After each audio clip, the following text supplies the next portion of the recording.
Welcome to Voice of Stories. Discover tales that inspire, captivate, and bring words to life.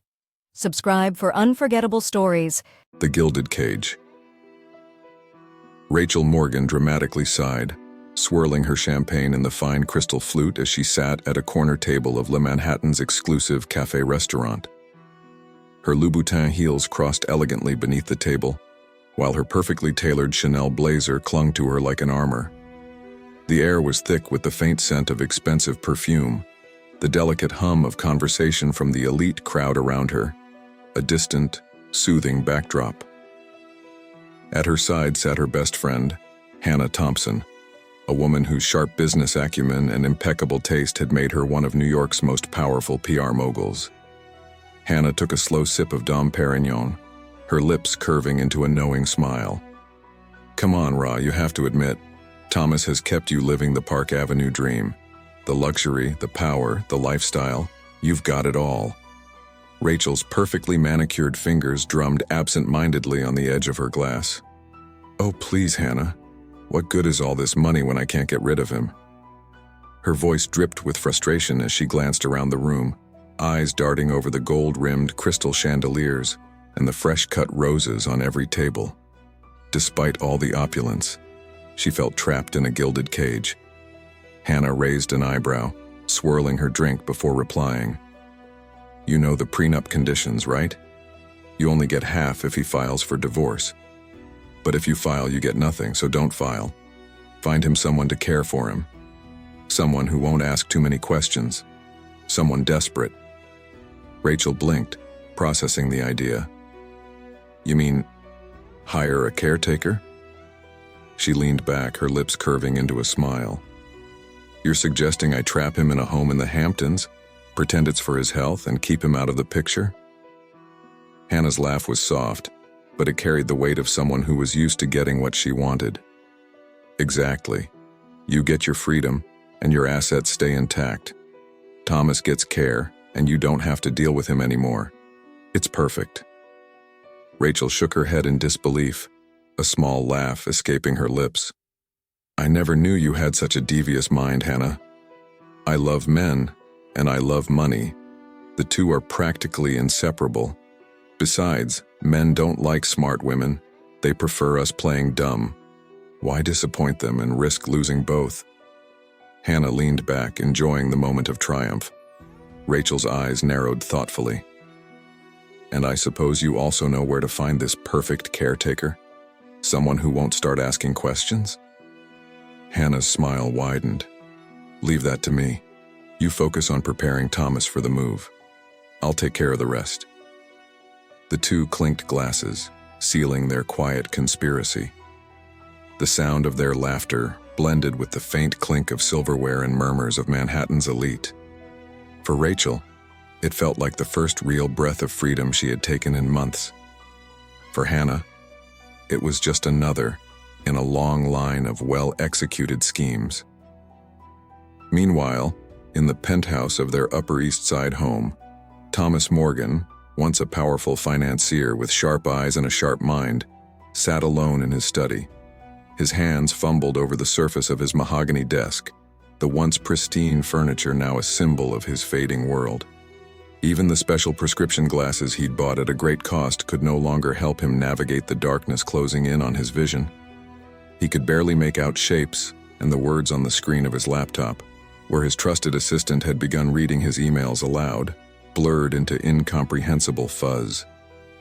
Thomas remembered the days when he ruled boardrooms, when he would glance over the financials with a wave of his hand and make decisions that could alter the lives of thousands. But now his vision was deteriorating, and with it, his power. The irony wasn't lost on him. A man who had once controlled millions, now reduced to fumbling around in the shadows of his own home. "Thomas, darling." Rachel's voice drifted through the study, the sound of her expensive heels clicking against the polished floors. "I've been talking to Dr. Harrison, and he strongly recommends moving you to our house in the Hamptons. The fresh air, the peaceful environment, it could work wonders for your recovery." Thomas turned his head in her direction, his expression hardening. "What is it, Rachel? I can hear you circling like a vulture." The bitterness in his voice was unmistakable now. Rachel perched herself delicately on the edge of his desk, her presence both alluring and calculating. "Don't be so dramatic, dear. I'm just looking out for you. You need constant care, and I simply can't juggle the salon and your health at the same time. You know how it is." Her words, coated in artificial sweetness, did nothing to calm him. He remembered how she had fought tooth and nail for the salon, a business she'd insisted would complete her transformation into the perfect socialite. It was clear now that she had grown more distant, her concern for him thinly veiled by her desire to maintain her lifestyle. "And what about Mrs. Peterson?" Thomas asked, his mind racing. "She's been with us for years." "Oh, darling, Mrs. Peterson made it clear that she only works in the city. But don't worry, I've already started looking for someone perfect to help you." Thomas sighed heavily. He knew this moment was coming. Rachel had been distancing herself from him ever since the diagnosis. It had been subtle at first, little excuses about work, about her important meetings. But now it was more blatant. "I'm fine," he muttered, trying to reassure himself as much as her. "But I want someone competent, Rachel. Not just another one of your society friends. I need someone who actually knows what they're doing." Rachel smiled, her lips curling with the satisfaction of a well-executed plan. "Don't worry, darling. I'll take care of everything. The Hamptons house will do wonders for your health. I've already taken care of the rest." Later that afternoon, as Rachel sipped her third martini of the evening, her phone buzzed with a text from Hannah. "Emergency meeting. I've found your solution. Meet me now." 20 minutes later, Rachel rushed into their usual haunt, an upscale restaurant on the Upper East Side, known only to the city's most elite. Hannah was already seated, an air of satisfaction around her. Two strangers sat at the table with her, an impossibly thin young woman and a boy who looked like he'd stepped out of a Dickens novel. Rachel's eyes flicked over them, her face carefully neutral. "Rachel, darling," Hannah said, her tone dripping with pride. "Meet Olivia Wilson and her son, Michael." Olivia, dressed in clothes that looked like they hadn't been updated in years, sat nervously, her hands clasped around a coffee cup she probably couldn't afford. Michael, the boy, seemed entranced by the surroundings, though his wide eyes betrayed a sense of wonder and confusion. Olivia spoke quietly, her voice barely above a whisper. "My stepfather threw me out when he found out I was pregnant. He threatened us if we ever came back or tried to contact anyone." She looked down, as though ashamed, but then her eyes darted to her son, a deep fear and protectiveness written on her face. "My grandmother took us in, but after she passed last year, her son, my uncle, kicked us out immediately. Without papers, I can't get a real job. They'll take Michael away if I try." Rachel's eyes studied Olivia carefully. A woman in desperation, a mother with nowhere to go, just the kind of person she needed. But before she could speak, Hannah cut in with a triumphant smile. "This is perfect. She's desperate, Rachel. She won't ask questions. She'll do whatever you need." Rachel leaned forward, maintaining the appearance of concern. "Have you considered going back home?" she asked. Olivia's face darkened, and she shook her head. "My mother passed away years ago, and my stepfather, well, let's just say returning isn't an option." Rachel studied the woman for a long moment. The boy needed schooling. They needed shelter. And Rachel needed someone who wouldn't disrupt her carefully constructed life. "What if I told you I had a position available in the Hamptons? Room, board, and salary included," Rachel said, her voice smooth. Olivia's eyes widened. "The Hamptons?" "I can do anything you need," Olivia said quickly, almost too quickly, as though she would do anything to keep her son safe. Rachel smiled, pleased with the outcome. "There's a charming school in the neighboring town. We can work something out. The important thing is, are you willing to live in the country? It's quite isolated." "I'll take anything," Olivia said, her voice almost pleading, "as long as we have a roof over our heads, and Michael can go to school." "Good," Rachel said, her voice cold with resolve. "We leave tonight." Get settled before my husband arrives." As they finalized the details, Rachel couldn't help but feel a rush of satisfaction. A desperate woman with a child. No papers, no options. The mansion sat like a fortress against the evening sky. As the last rays of sunlight painted the horizon, Thomas Morgan stepped out of his car and approached the grand, ivy-covered entrance. The familiar sounds of New York's frenetic pace seemed distant now, replaced by the soft murmur of the Atlantic breeze. The house felt like both a sanctuary and a prison, a place that had been thrust upon him as his life spiraled into darkness. Inside, Olivia was methodically wiping down the kitchen counter, her hands moving almost mechanically as her mind raced. She had been here for months, taking care of Thomas, her estranged lover's father. She'd managed to push her past to the periphery of her consciousness, burying the memories of a night she could never forget, memories that lived in the form of Michael, the child Thomas never knew was his. Her son, Michael, had adapted to the new environment with ease. He thrived in the school down the road, and although he had no idea of the complex history that surrounded him, he could sense the tension between his mother and the man who, in a strange twist of fate, was both a stranger and his father. It had taken Olivia weeks to reconcile herself to the truth. She had once tried to flee, but she couldn't. She couldn't escape the life her stepfather had set in motion when he had forced her to entertain the drunken strangers that came to their farm that night. One of them had been Thomas Morgan, his hand placed too firmly on her wrist as he ushered her into the bedroom.